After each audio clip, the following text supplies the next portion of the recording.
আজ আমি চলে এসেছি তোমাদের কাছে অত্যন্ত লোভনীয় একটি রেসিপি নিয়ে। সেটা হচ্ছে সর্ষে ইলিশ। তো এই সর্ষে ইলিশটা বিভিন্ন জনে বিভিন্ন রকমারিভাবে তৈরি করে। তো যার যার পদ্ধতি যেরকম সে সেভাবে তৈরি করে। আজকে আমি যেই পদ্ধতিতে এই রেসিপিটা তোমাদের কাছে শেয়ার করছি সেটা সম্পূর্ণভাবে আমার বড় দিদির রেসিপি।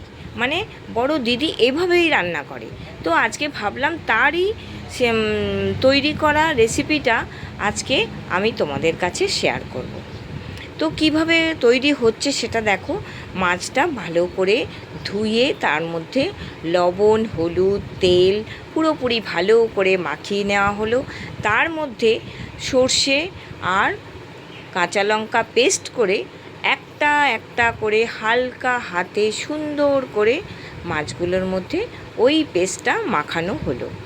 দেখতেই পাচ্ছ হালকা হাতে।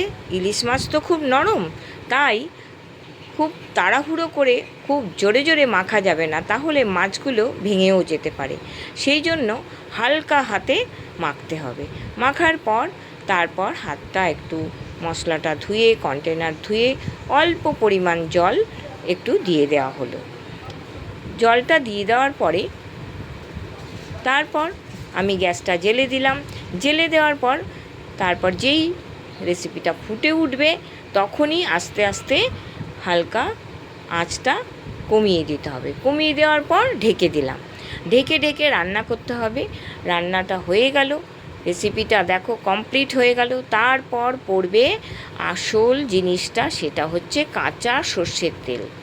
আহা, এই তেলটা পড়ার পর দেখো এই ইলিশ সুন্দরী কেমন সেজে উঠেছে, রূপে রঙে বর্ণে। আহা, আর সেই রকমভাবে গন্ধে ময় করছে। আমার ইলিশ মাছ তো রেডি হয়ে গেল।